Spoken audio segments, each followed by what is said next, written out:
Autolite and its 96,000 dealers present Mr. Joseph Cotten in Blood Sacrifice, a suspense play produced and edited by William Spear. Hap, me boy, here's one that'll rattle the ivory between your ears. What is it that carries water, has plates, gives continuous service, and is associated with a good tip? A waiter. Oh, how dumb can you be? Listen, I'll make it easy. It needs water only 3 times a year in normal car use, and it's a tough little bundle of potent energy. Now, what is it? Camel? Oh, give me strength. Look, Slap Happy, it's the famous Autolite Stay Full battery. The battery that needs water only 3 times a year in normal car use. Why, the Stay Full has over 3 times more liquid reserve above the plates than batteries without Stay Full features. You caught me with my brains down, Wilcox. Glad to hear you admit it, because the Autolite Stay Full battery is known from coast to coast as the battery that gives 70% longer average life as compared to batteries without Stay Full features. And this is proven by tests conducted according to SAE life cycle standards. You're absolutely right, Harlow. Of course. You're always right with Autolite. And now, with Blood Sacrifice and the performance of Joseph Cotten, Autolite hopes once again to keep you in suspense.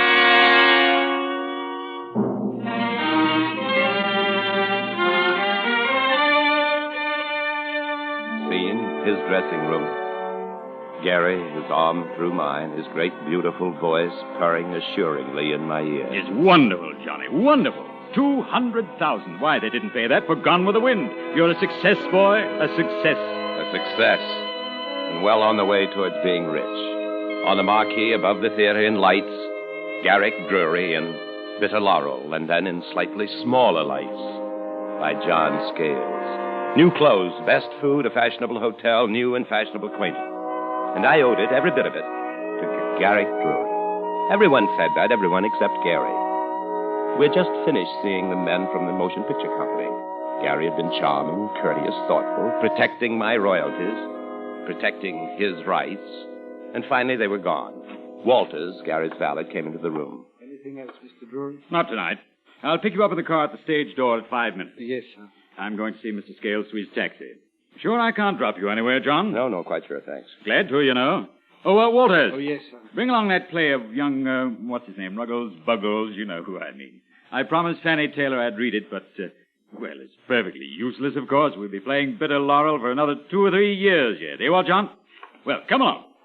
5 minutes, Walters. Oh, yes, sir. Now, look here, John. Don't you worry about this movie deal. I've handled these characters before. Before! Oh, listen to that, John. Wonderful sound. The empty theater. The empty, echoing, endless theater. John, you know what? Sure. There's a play in it. In the last scene, the actor dies in the empty, endless theater, pouring out his death on 8 pages to the ghosts of all the audience who didn't realize how great he was. Alone. His wife's gone to, Hollywood. Perfect. Well, what are we waiting for, Johnny? I'll put you in your taxi. You go home and write it. Bring it to me tomorrow night. We'll fix it, and there we are. I can read the notices now. They're sensational, aren't they? Garrick Drury does it again. Actor's death scene draws bravos. Sir Garrick Drury, maybe. Well, come on. We'll get you on your way. Good night, Mr. Drury. Thought your performance was exceedingly fine tonight. Thank you. Good night, Scotty. Waters will be right out. You can lock up. Good night, Mr. Drury, Mr. Scales. Good night, Scotty. Well, this is raining. There's a cab stand right at the corner. We make a run for it. John, look out!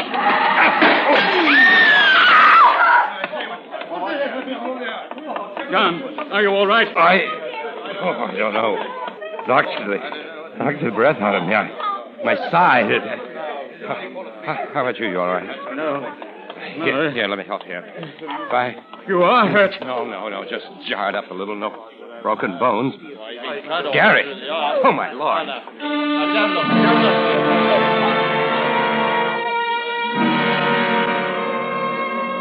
I picked myself up from the curb where the car had thrown me when it hit us. My side hurt and my head reeled, but Gary... I saw him stagger out from the other side of the car, saw the jagged pane of broken glass in the store window, saw the bright spurts dyeing the pavement crimson where Gary's right hand clutched his left arm. A policeman came running toward us. Yeah, what happened? It's Mr. Drury, officer. The car skidded over the curb, then knocked him through the window. Here, let's have a look now. Oh, catch him. He's going faint. They've got him now. Oh, and no wonder. He's got an artery. Hey, you, call an ambulance. Get a doctor. This man will bleed to death if we're not quick. Are you all right, sir? I hurt the side a little, all. I feel a bit faint, but I'll be all right. Good. We've got to stop this bleeding here. Now, help me. You put your hand right here. That's right. Yeah. Now, squeeze hard. Yes. And keep on squeezing. You over there. Come on, give us a hand. I'll take his head. You take his feet now. Easy does it. Up.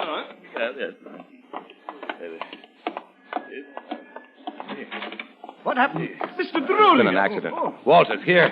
Come, give me a hand. Hang on to the artery now. I'm trying to now. What is it, Mr. Sketch? Accident. Mr. Drury cut an artery. Here. There, there's a couch in Mr. Drury's dressing room officer right around this way. What's the matter? What happened to the light? Turn off the light. He fainted, Gary. I see. All right. Here on the couch. Easy now. Down we go.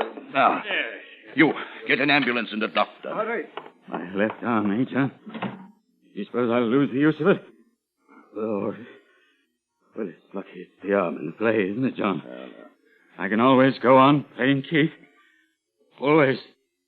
The rest of my life. My play. All the rest of his life. Oh, maybe it was the blood. I began to be sick. And the officer took his strong hand and gripped the artery in Gary's arm above my own shaking fingers. Now, you look peaking. Lie down, Mr. Scales. Let me hold that. Now, you help rig up a tourniquet. Well, Walters, whatever your name is. Will someone try to get a doctor? Just call for the doctor. There's no one on emergency. Everyone's out, and so are the ambulances. Then call a private hospital. This man is bleeding to death. Bleeding to death. This was the end, was it? No doctor on duty, and Garrick Drury bleeding to death. And then I came to. I'll find a doctor.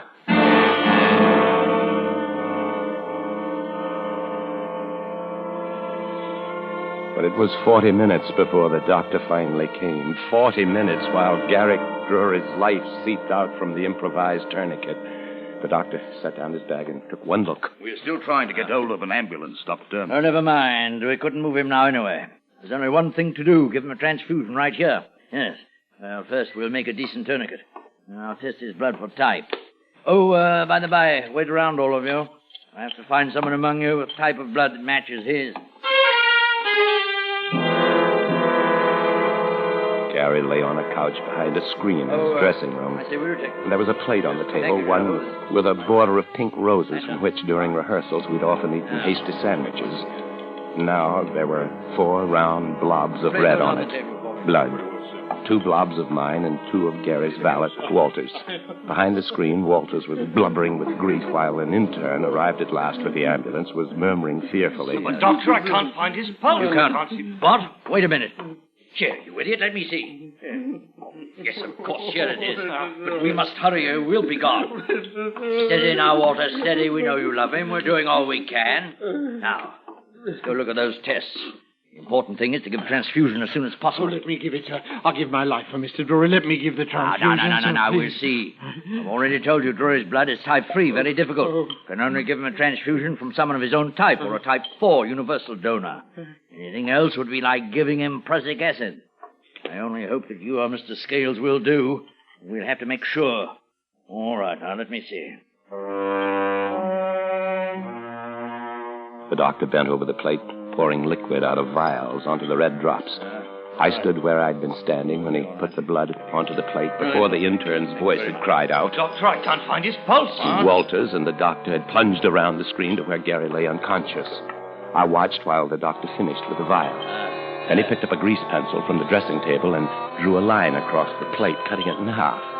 Then with the pencil, he marked the side on which I stood with an S and the side on which Walters had stood with a W. Now we'll be sure of which is which. It will take a few minutes to see if there's any agglutination. Oh, let's hope. That's all we can do is hope. And he disappeared once again behind the screen. It was then that I noticed the one rose on the border of the plate which had been blurred in the firing. I'd noticed it before many times. I've noticed it today in the last few minutes, looking stupidly at it, as you do at such things. But before the doctor had marked it, before he and Walters had gone running behind the screen, then hadn't the blurred rose been on the left, my left? But now it was on the right. Might Walters, in passing, have brushed it and turned it around? I stood and stared at the tiny pool on the side marked W. Little hard purple crystals were beginning to form around the edges. I looked at the side of the plate marked S, my side, supposedly. The blood was clear and bright. But what if the plate had been turned around? And the blood on the other side was mine. It was mine that was forming little purple crystals. I stood staring at the plate as the doctor came around from behind the screen. Let's have a look at this. Well, looks as though we're in luck. Is it mine? May I give him the transfusion, sir? Sorry, old man. Not unless you want to murder him. Oh. No, but Mr. Scales here, it looks as if he were that useful animal, a universal donor. All right, Mr. Scales, let's make ready. What? You're it, Mr. Scales. There's something I ought... Well, I ought to mention that... You're not frightened, are you? There's not that. No danger from giving a transfusion, you know. No. The donor, that is. No, I'm not then frightened, come Doctor. around here and let's get busy. We haven't much time. Doctor, Hello, John, old fellow. What's this? Final curtain? Don't be silly. Such a rotten exit. Dying, Egypt. Dying. Oh, you're not dead yet, not by a long shot. Now, take off your coat, please, Mr. Scales, and roll up your sleeve. Rotten exit. Rotten break for you, too, John. I'll have to close the play. Close the play. Close the play. I'm ready, Doctor. Yes, to be sure. Now, sit down here. Hold still. You will hardly notice this. Make a fist. Tight. This? That's it. Maybe feel a little dizzy for a minute afterward, but in an hour, you'll be as right as rain. That's all right. Now still. Yeah. Not bad, was it? Lie back. That's right. Good old John. Give me... Lord, what a publicity story this will make. Playwright at actor's bedside gives blood to save famous star's life.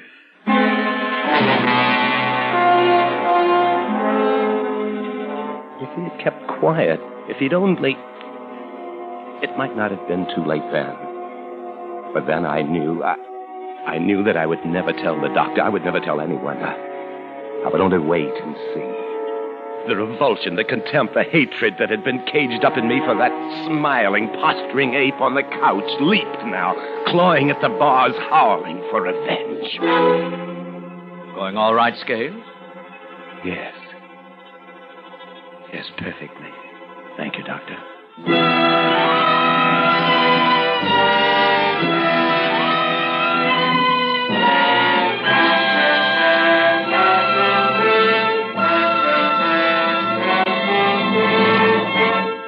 Autolite is bringing you Joseph Cotten in Blood Sacrifice, tonight's production in radio's outstanding theater of thrills, Suspense.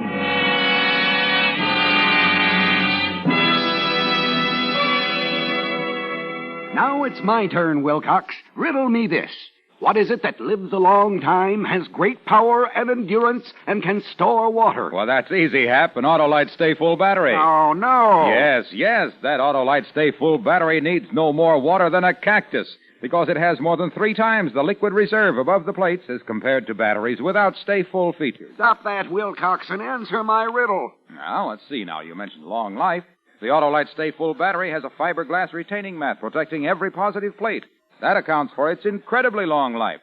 Why, recent tests based on SAE life cycle standards prove that Autolite Stay Full batteries give 70% longer average life than batteries without Stay Full features. You're not even getting warm, Wilcox. Why, man, this Autolite Stay Full battery is tops in batteries. Talk about power, it's phenomenal. Endurance, sensational. And remember, it's the battery that needs water only 3 times a year in normal car use. Elephants is what I had in mind, Harlow. But I'm right, too, Hap, because you're always right with Autolite. And now, Autolite brings back to our Hollywood soundstage our star, Joseph Cotten, in Blood Sacrifice, a tale well calculated to keep you in suspense. I lay back there on the chair in the dressing room. The doctor had been right. There was no pain about it. I could feel little tinglings as the blood said goodbye to my body on the way to inhabiting the much bluer veins of a distinguished actor. No, I felt nothing. Only a gentle warmth after a while and a lovely serenity. And with it came little visual effects inside my closed eyelids, a kaleidoscope like they use in films to dissolve into flashbacks. That was it. Yes. I was having a flashback. I hadn't wanted to send the play to Gary in the first place, but I was new in London, and good old George Philpotts, who was handling me, said he had a hunch about it. Everything to gain, my boy. Nothing to lose. May as well try, you know. Can't get hurt trying. Lord, George, Garrick Drury, it's just not his kind of play. It's a tragedy, a bitter, cynical, disillusioned tragedy. Well, he just may like it, you know. I'll send it along over to his hotel. We'll see. I'd never met Gary until then, and of course, this tremendous charm of his, this flashing, winning, infectious, incomparable style of the man. When you talked to him, you were lost. And he did like the play. At least he said he liked it. Oh, yes, wonderful idea. Very strong. Perhaps a little grim, but then these are grim times. Of course, there are one or two things that need touching up, and we may have to make a change here and there. There's never been a play produced that didn't have to have a certain amount of rewriting during rehearsal. You understand. But I didn't understand. I was still too bewildered to understand. And the man had this fantastic charm, and he'd used it. Before I was out of his office, I'd signed a contract giving me a very pretty share of the royalties, and Gary the right to make any reasonable changes he might deem necessary to the script. Reasonable changes. During rehearsals, we'd sit halfway back in the theater, and... Oh, John, I've been thinking. Yes? The cocktail scene in the first act, it bothers me. Somehow it seems out of character. What do you mean? Keith wouldn't have acted that way. He'd have been shocked and hurt and angry at the change in his fiancée. He'd have denounced her and left the party. Wonderful scene, huh? And then at the very end, Keith rolls up his uniform tunic with all the decorations on it and lays it under his head for a pillow and lies down on the bench. Oh, just a minute. Oh, a wonderful curtain line. He said, "I'll rest upon my laurels." Wonderful. Can you write it, boy? You're not serious. Of course I'm serious.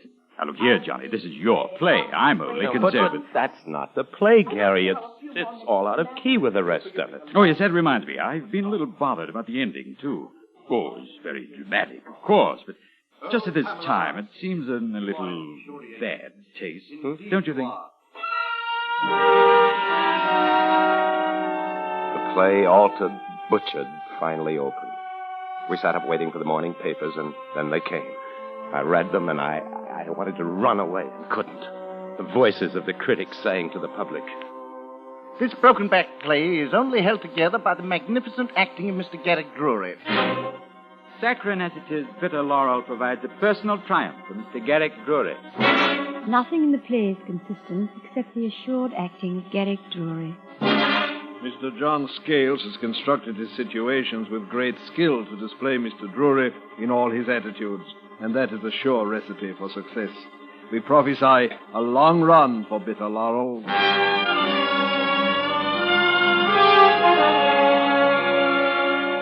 And run it did. There was no stopping it.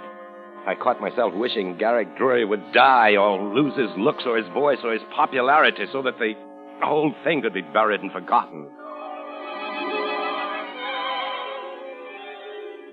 Well, now, perhaps he was going to die.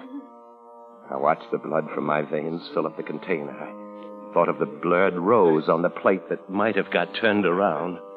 I heard Walters still complaining about something. I listened to the doctor. Blood won't do it at all, Walters.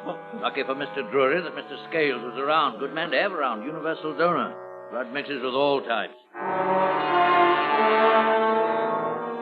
But was it my blood or Walter's that mixed with all types? I didn't know. I couldn't be sure. Yet somehow I was sure that the plate had been turned around, and that would mean that if the doctor used my blood for a transfusion, what was it he said? It would be like giving Gary prussic acid. It would be murder. No one would ever know. The doctor might guess, but he would never dare speak. It would be put down to his own negligence. He came over to me and looked at the level in the container and nodded his head approvingly and turned to Gary again. I felt myself pulsing and drifting like a man dozing in a snowdrift. Flower for your left hand, sir.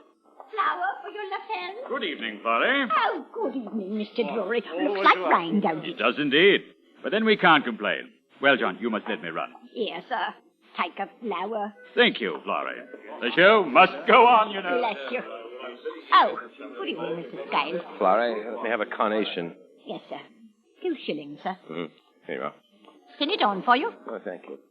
It's wonderful about your play, Mr. Scales. It's been a wonderful run. But then Mr. Drury does know how to pick them. Yes. It looks as if it might run forever, doesn't it? No matter what he's in, they all come to see him. Not that yours isn't a wonderful play. Mr. Drury gave me a ticket for the second night. Oh, He's always so thoughtful. Oh, what'd you think of it? I thought it was lovely. I cried ever so when Mr. Drury came back with only one arm and found his fiancée with that other fella at the cocktail party. Exactly. I will rest on my laurels. It was a beautiful curtain line you gave him there, Mr. Scales, and the way you put it over. Yes, there's no one like Drury to put over that kind of line. Good evening, Florrie. Oh, good evening, Mr. Scales. Bitter Laurel. Oh, good Lord, Molly, Sheridan, hello. It's good to see you. It's been months. Look who's here. New York's rising dramatist. Oh, no, don't. Have you seen it? I sent you tickets. Yes. Kind of you to think of us in your busy life. Yes, we saw the show. Oh, I know. But like a fool, I signed a contract without a controlling clause, and by the time Drury and his producer had finished knocking the script around, there wasn't... John, it's a shame. Now, look, let's forget the play and go have a drink together, shall we? Oh, sorry, Opa. We have to think of our reputations, you know. Good night, John. Come along, Sherry. John. John, it was a good play. How under any circumstances could you have let them do this to it? Come along, Sherry. Good night, John. Yes. Good night, John. Good night.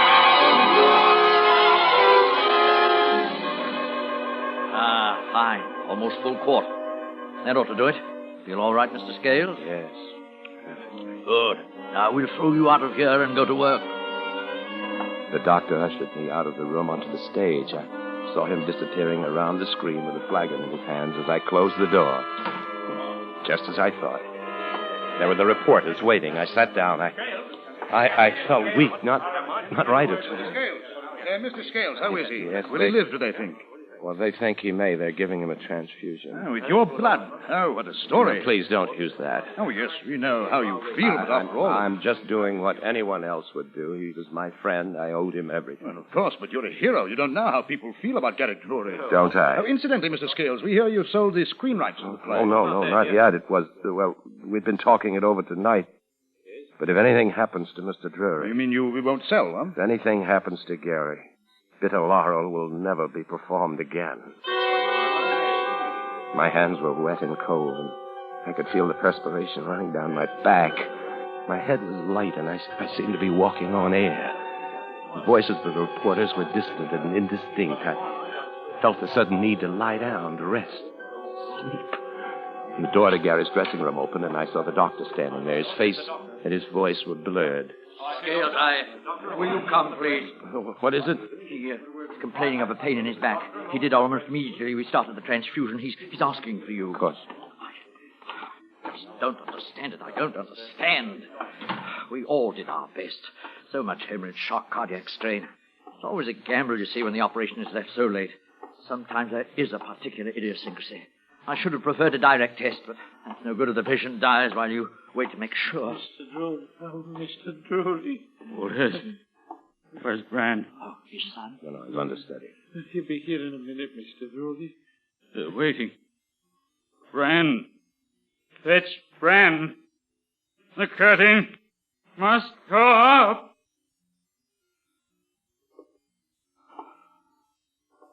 Oh, I don't understand it. Yes, he's dead. Why did he die, Doctor? Blood transfusion, but I don't understand it. Mr. Scales is a type 4 universal donor. Still, there are sometimes personal idiosyncrasies. Yeah, I caught Walter's gaze and followed it. He was staring fascinated at the plate, which still stood on the table. The rose. That one there that's smudged from the filing. I remember noticing it. Was originally on my right. Now it's on my left. Ridiculous. You did it! You turned the plate around because you knew that my blood would save him and that yours Oh, don't be wouldn't. a fool, Walters. I lost everything by his death. Why should I want him dead? You hated him. I've seen it all the time. Because of the play. Walter. You killed Don't be him! a fool. Too fantastic. What coroner's due? No! No! What coroner...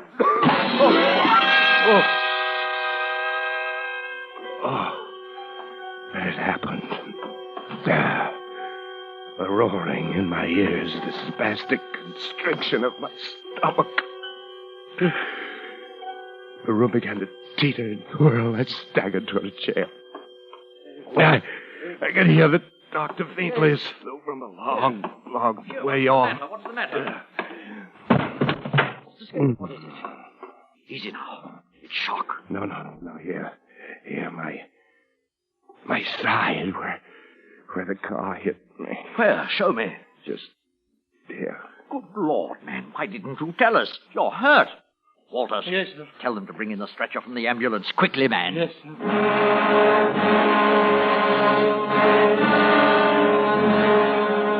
It's ironic. When the car hit me, it was an injury to the spleen. The spleen, think of it. So you see, all the time I was giving Gary blood for a transfusion, I was bleeding to death inside myself. Ironic, isn't it? Death from shock and loss of blood. They gave me a transfusion, too. Too late. But I wouldn't have to die, they said. I would have lived if I hadn't given my blood to kill Garrick Drury.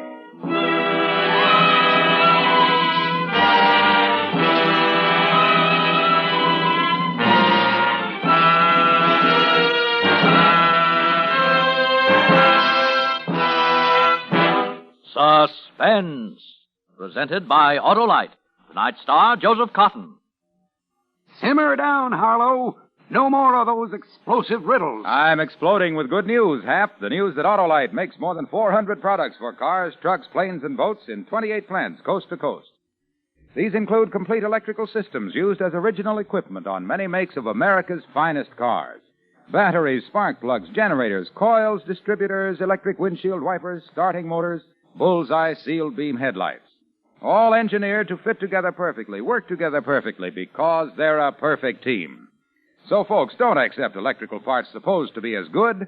Ask for and insist on Autolite original factory parts at your neighborhood service station, car dealer, garage, or repair shop. Remember, you're always right with Autolite.